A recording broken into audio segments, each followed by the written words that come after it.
نسألك يا من هو الله الذي لا إله إلا هو الرحمن الرحيم الملك القدوس السلام المؤمن المهيمن العزيز الجبار المتكبر الخالق البارئ. السلام عليكم ورحمة الله وبركاته. Bismillahirrahmanirrahim. Alhamdulillahi rabbil alamin. Wa bihi nasta'inu ala umurid dunya waddin. Wassalatu wassalamu ala asyrafil anbiya'i wal mursalin. Sayyidina wa maulana Muhammadin wa ala alihi wa sahbihi ajma'in. Wa la hawla wa la quwwata illa billahil aliyil azim, amma ba'd. Ikhwani rahimakumullah, segala puji bagi Allah Subhanahu wa taala, salat dan salam semoga terlimpah kembangan besar Muhammad sallallahu alaihi wasallam. Ikhwani rahimakumullah, salah satu fenomena yang muncul di masyarakat kita pada saat ini adalah ada orang-orang yang belajar atau membaca buku-buku hadis, misalnya Bulughul Maram yang memuat hadis-hadis hukum, atau Riyadhus Shalihin ya, yang memuat hadis-hadis hukum dan akhlak ya. Kemudian setelah dia membaca hadis-hadis itu, dia berada pada satu kesimpulan bahwa kita tidak lagi membutuhkan fatwa ulama. Karena kita sudah punya hadis ya. Sehingga dengan demikian mereka menganggap apa yang di luar kitab tersebut sebagai sesuatu yang bid'ah, sesuatu yang sesat atau tidak baik untuk diikuti. Mereka tidak lagi merasa butuh dengan ulama, dengan Imam Syafi'i, dengan Imam Nawawi, dengan Imam Ibnu Hajar, Al-Haytami, dan seterusnya. Ikhwani rahimakumullah, kenyataan ini adalah suatu hal yang sebenarnya sangat aneh. Karena apa? Karena kalau kita melihat perjalanan hidup para ulama kita atau sejarah para ulama kita, kita menjumpai di sana banyak ahli-ahli hadis. Katakan misalnya ada seorang generasi awal dari ulama kita namanya Imam Yahya bin Mu'in misalnya. Imam Yahya bin Mu'in seangkatan dengan Imam Syafi'i dan Imam Ahmad bin Hanbal. Beliau seorang ahli hadis, tapi beliau masih mengikuti mazhab Imam Abu Hanifah. Beliau ahli hadis ya. Ada lagi imam ahli hadis lagi di masa yang awal, misalnya kita tahu Imam Al-Humaidi. Imam Al-Humaidi adalah seorang Al-Hafiz, orang hafal 100.000 hadis lebih. Beliau masih berguru dengan Imam Syafi'i di dalam masalah fikihnya, dalam masalah penentuan hukum halal haram, di dalam cara bagaimana memahami hadis tersebut. Muncul lagi seorang ahli hadis, yaitu Imam Muhammad bin Ismail Al-Bukhari, yang sekarang karyanya kita kenal dengan kitab Shahihul Bukhari. Beliau masih belajar dengan Imam Al-Humaidi juga. Jadi Imam Al-Bukhari belajar dengan Imam Al-Humaidi, belajar fikih ya. Bukan belajar hadis saja, belajar fikih. Artinya apa? Beliau belajar pendapat-pendapat Imam Syafi'i untuk apa? Untuk diamalkan. Walaupun beliau sendiri seorang ahli hadis. Para ikhwani rahimakumullah, mengapa kok bisa demikian? Karena memang aktivitas seorang muhaddis, seorang ahli hadis ini berbeda dengan aktivitas seorang imam mujtahid.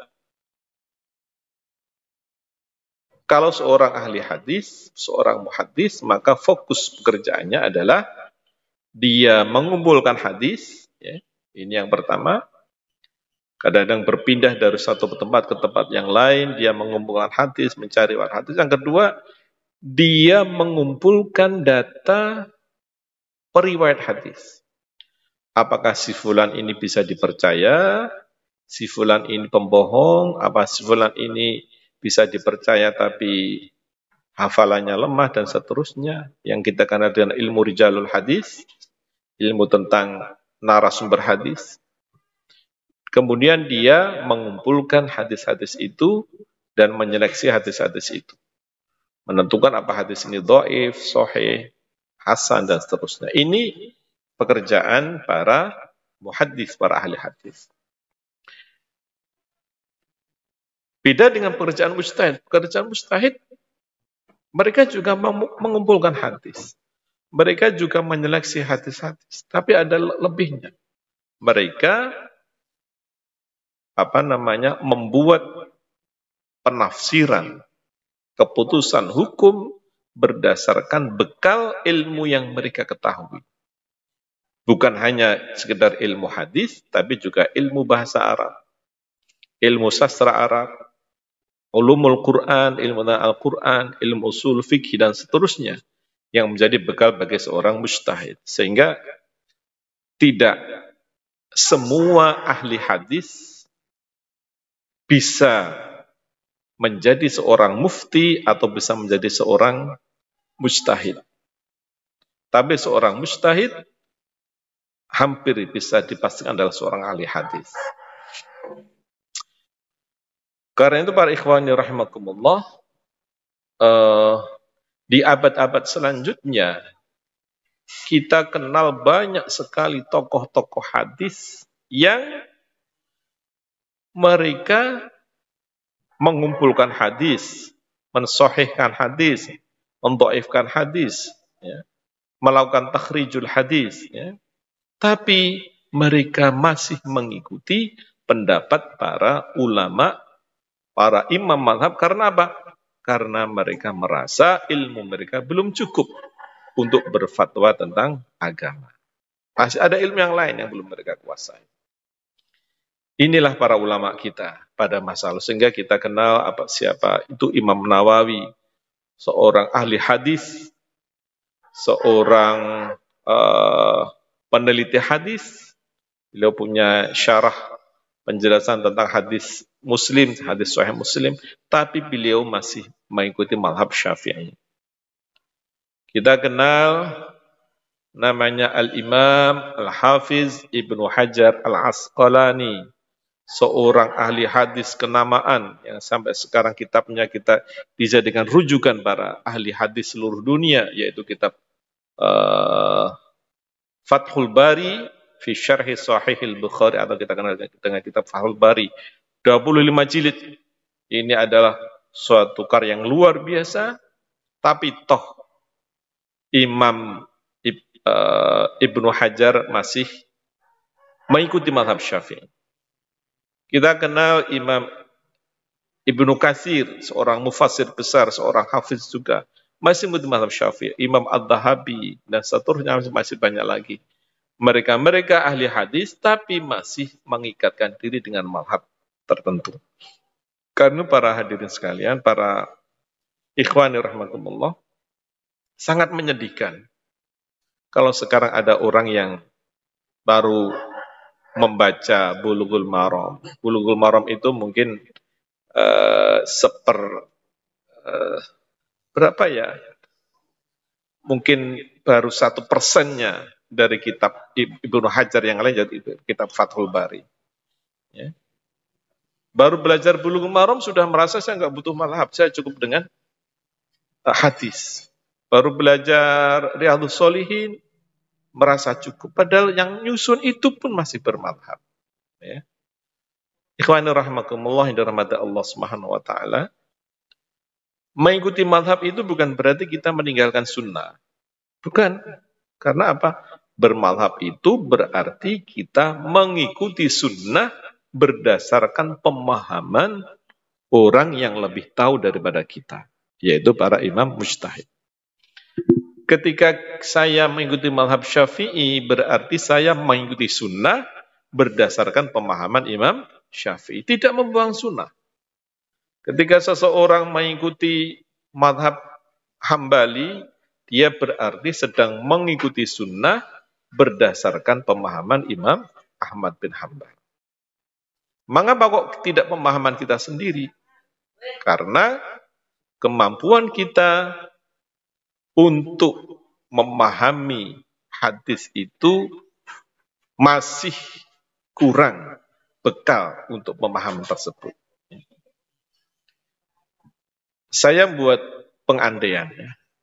Imam-imam mazhab itu kita ibaratkan dengan seorang dokter spesialis, dokter ahli. Katakan ahli bedah. Ya.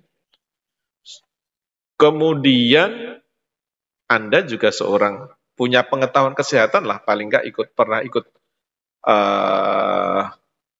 PMR, ya, pernah ikut Palang Merah, dan pernah belajar sedikit tentang kesehatan.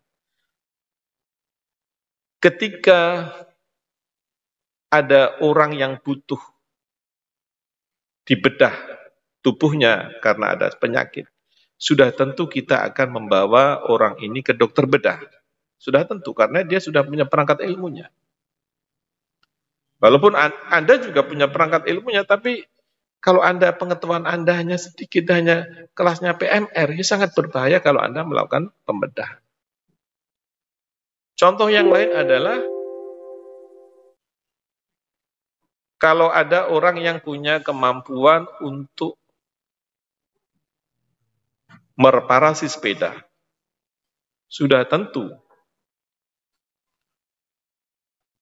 orang ini sangat berbahaya kalau dia membuka praktek servis mobil atau servis pesawat apalagi.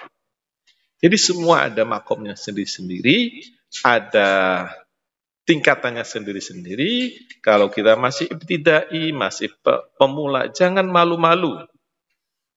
Dan itu memang seperti itu untuk mengikuti orang yang lebih tahu daripada kita. Inilah jalannya para alim ulama kita semuanya. Ikhwani rahmakumullah, mungkin ini yang kami sampaikan, semoga ada manfaatnya. Billahi taufiq wa hidayah, wassalamualaikum warahmatullahi wabarakatuh. نسألك يا من هو الله الذي